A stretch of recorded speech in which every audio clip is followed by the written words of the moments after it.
अस्सलाम वालेकुम student of class 6 social studies का unit number 3 the earth our home में कल हमने एटमॉस्फेयर और उसके लेयर्स के बारे में स्टडी किया। ठीक है, आज हम लिथोस्फेयर पढ़ेंगे। हमने पढ़ा था कि हमारा अर्थ जो है ये स्फीयर है जिसको 4 मेन स्फीयर में डिवाइड किया है, जिसमें एक एटमॉस्फेयर है, बायोस्फीयर है, हाइड्रोस्फीयर और लेथोस्फीयर। ठीक है, लेथोस्फीयर जो है जो लैंड से रिलेटेड है। ठीक है, कि ज़मीन, उसके ऊपर की सरफेस और इसके अंदर से जो सारी स्टडी है, ठीक है, वो हम लेथोस्फीयर में करेंगे। The lithosphere is the outer portion of the earth that consist of the crust and the upper mantle. ठीक है, the lithosphere is the outer portion of the earth. ठीक है, लेथोस्फीयर हमारी ज़मीन का बिल्कुल ऊपर वाला, आउटर जो बिल्कुल आउट वाला हिस्सा है, उस पे मुश्तमिल है, जिस इट डेट कंसिस्ट जिसमें शामिल है द क्रस्ट, बिल्कुल ज़मीन के ऊपर का जो हिस्सा क्रस्ट, और उसका अपर मेंटल, क्रस्ट के बाद जो मेंटल आता है, ये सारे इसमें शामिल है। It is made up of the solid, semi solid and liquid land. ठीक है, ये कुछ ठोस, कुछ नीम ठोस और कुछ माया ज़मीन के अज्जा से मिलकर बना है। Litho is a Greek word meaning rock. Litho का यूनानी अल्फाज के लफ्ज़ है जिसका मतलब है चट्टान। The lithosphere consist rock, minerals and ocean floors. ठीक है, लेथोस्फीयर में चट्टानें, मादनियात और बरियाज़मी फर्श शामिल हैं। It is about 0 to 100 kilometre thick.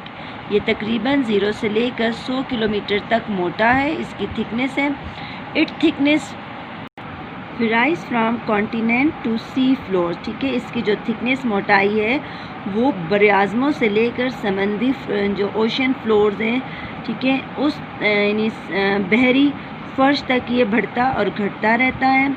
It lies above a layer known as the asthenosphere. ठीक है, यानी ये जो लेथोस्फेयर जिस ऊपर वाली जिसकी लेयर है, जो परत है, उसको एस्थनोस्फेयर कहते हैं। Let's learn about different layer of the अर्थ। अब इसमें हम ज़मीन के मुख्तलिफ परत के बारे में कहते हैं कि हमारी ज़मीन किन किन परतों से मिलकर बनी है। क्रस्ट, जिसको हम कशरे अर्ज़ भी कहते हैं, कशर, ठीक है ना, बिल्कुल ऊपर। It is the outermost solid layer of the earth. It cover the earth like an eggshell. ठीक है, ये जो क्रस्ट है, यानी जो कशर है, ये ज़मीन के बिल्कुल ही बाहर वाला सख्त जो परत है उसको कहते हैं, और ये बिल्कुल एक्शल, जैसे अंडे जो है ना, अंडे के ऊपर जो खोल होता है, बिल्कुल इसे इसने ज़मीन को कवर किया हुआ है। The crust of the continent is mainly composed of the rock called granite। ठीक है, जो क्रस्ट है, कॉन्टिनेंट मतलब जो बरियाज़म है, ठीक है, ज़मीन पर जो आपको हमें देखते हैं, हम पढ़ते हैं कि हमारी अर्थ का ये वाला जो हिस्सा है, ग्रीन वाला, जिसको हम लैंड कहेंगे, ठीक है, ये कॉन्टिनेंट है, ये इसके ओशंस है। ठीक है, ये देखिए, ये बिल्कुल ही आउटर लेयर, ये क्रस्ट है, ये जो बाहर की ज़मीन है, ये सारी क्रस्ट से बनी हुई है। तो हमने कहा है कि जो कॉन्टिनेंट है वो ज़्यादातर जिस चट्टान से बने, उस चट्टान को ग्रेनाइट कहते हैं। The crust of the ocean is mainly composed of the rock called basalt. और जो ओशियंस हैं, जो समंदर्स हैं, ठीक है, जो बहर हैं, उनकी जो क्रस्ट है, उनका जो कशर्स है, वो जिससे मिलकर बना है, जिस चट्टान से, उस चट्टान को बेसाल्ट कहते हैं। ठीक है, दोनों में फ़र्क है। जो ज़मीन का, ठीक है, कॉन्टिनेंट का जो क्रस्ट है वो ग्रेनाइट चट्टानों से बना है, और ओशन का क्रस्ट जो है ना, वो बेसाल्ट की रॉक से बना हुआ है। Number 2, mental. The layer below the crust is called a mental. ठीक है, आप यहाँ बुक में देखें, क्रस्ट से जो नीचे वाली, अंदर वाली ज़मीन को जब आप खोदें, ऊपर की तह से नीचे वाली जो तह होगी वो मेंटल कहलाएगी। The upper mantle is mostly compressed of the molten rock called magma. जो मेंटल का, ठीक है, अपर वाला, अंदर वाला जो हिस्सा है, वो मोल्टन कहते हैं, सॉलिड एंड लिक्विड दोनों से बनी हुई चट्टानों से बना होता है, उसको हम मैग्मा कहते हैं। ठीक है, नहीं, वो अंदर लिक्विड फॉर्म में ज़्यादा आता है। The lower mental is made of solid rock. और जो लोअर है, ठीक है, जो बिल्कुल अंदर वाला लो वाला जो हिस्सा मेंटल का, वो सॉलिड सख्त चट्टान से बना है। आप अपनी बुक में देख सकते हैं। ठीक है, इन्होंने आपको 2 डायग्राम दी हुई हैं, इनकी बताया भी कितने से कितने लेवल तक जो है क्रस्ट है, मेंटल है, आउटर लेयर, इनर लेयर है। Core, the core is the central zone of the earth, ठीक है, सेंट्रल बिल्कुल ही ज़मीन का जो मरकज़ है वो कोर कहलाता है।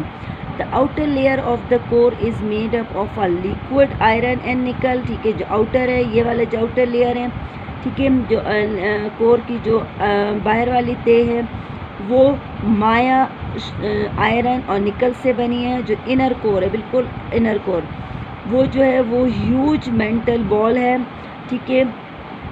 It is mostly made of solid, ये ज़्यादातर सख्त चट्टानों से, सख्त चीज़ से बनी होती है। आप अपनी बुक में देख सकते हैं लिथोस्फीयर की आपको दिखाई है कि इनर कोर, आउटर कोर, इसको हम एक ही कंसीडर करते हैं, ठीक है, कोर के नाम से। इसको बताया कि 6371 किलोमीटर हैं, ठीक है। उसके बाद ये 5150 किलोमीटर आगे जाते जाए 200 पे, जितने तक ये ज़मीन का ऊपर वाला ये क्रस्ट है जिस पे हम लोग रहते हैं, ठीक है, जिसको हम सी लेवल भी कहते हैं। इस पे जिस पे हम रहते हैं, चलते फिरते हैं, ठीक है, ये क्रस्ट कहलाता है, जिसको हम कशर भी कहते हैं। उसके बाद ये दो इसके इनर टाइप्स हैं, ये है लिथोस्फीयर का हमने पढ़ा। इसको हम ज़मीन का इंटीरियर स्ट्रक्चर ऑफ अर्थ भी कह सकते हैं, ठीक है। ये लिथोस्फीयर को जो स्ट्रक्चर आपको दो डायग्राम दिए गए हैं, इसको आप इंटीरियर स्ट्रक्चर ऑफ अर्थ भी कह सकते हो कि ये ज़मीन का अंदरूनी साख्त बताया गया। जी स्टूडेंट ऑफ 6, आज हमने लिथोस्फीयर का पढ़ा, ठीक है, एक्सप्लेनेशन हुई है। आपने इसको एज इट इज़ याद करना है, ठीक है। लिथोस्फीयर क्या होता है, ये किस ज़ुबान के लफ्ज़ से बना है, उसकी मीनिंग क्या है और इसके लेयर्स कितने हैं, इसका ये डायग्राम आपने अपनी नोटबुक पर ड्रॉ करना है। ये आपका होमवर्क है।